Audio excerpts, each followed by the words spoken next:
hours early for work. I like that. Did you kill my principal? Chinese guy with a mustache? No, my principal! That Skinner guy? No, we didn't kill him. Nobody move. You're all under arrest for the murder of Seymour Skinner. What's a murder? Don't play dumb with me. Come on, boys. Oh, Bart. Why couldn't you have gotten a paper route like other boys? Wait till I get you home, boy. What's that guy doing here? Lionel Hutz, court-appointed attorney. I'll be defending you on the charge of murder one. Wow, even if I lose, I'll be famous. That Simpson boy is looking at 180 years. Thank God we live in a country so hysterical over crime that a 10-year-old child can be tried as an adult. I didn't order the Skinner guy killed. But aren't you the head of this gang? No, I just stop by the club occasionally to read the complimentary newspaper. Then who is the kingpin, the capo di tutti capi? That's the guy.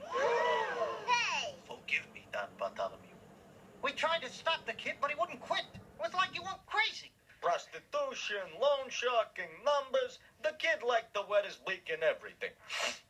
Mr. Simpson, you've been the boy's father for 10 years. Do you really think he could be the leader of a murderous criminal syndicate? Well, not the leader, I mean.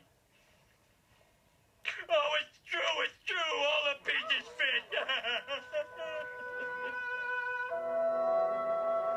Now, in light of the damning testimony from your fellow gangsters, your father, your teachers, and a seemingly endless parade of emotionally shattered babysitters, this court has no choice but to...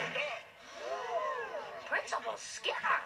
I thought he was dead. I suppose you're all wondering where I've been. It all started a week ago. I was at my desk revising and updating the school dress codes when I was suddenly confronted by a gang of toughs acting on behalf of one Bart Simpson. Or so they said. We really think there's promise in a boy. Get out! Okay, you don't have to yell. To get my mind off that ugly confrontation, I went home and began bundling my old newspapers. But suddenly the pile fell. I was trapped. Let this be a lesson to recycle frequently. For the next week, I stayed alive by eating my mother's delicious preserves and maintained my sanity by dribbling a nearby basketball with my one free hand. I made a game of it, seeing how many times I could bounce the ball in a day and then trying to break that record. Occasionally, the police arrived to search my home. Find anything this time, boys? No sign of him, Chief. Princess Opal? I see nothing here, but I'm afraid it's Splitsville for Delta Burke and Major Dad. But they seem so happy.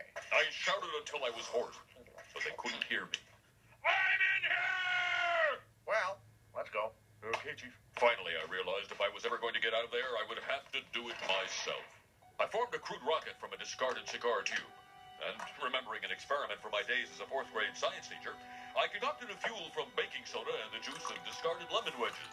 The rocket took off with a mighty blast of carbon dioxide, dragging behind it the end of a vacuum cleaner cord. I grabbed onto the vacuum cleaner, pushed the cord retractor button, and was on my way to freedom. That's my courageous story.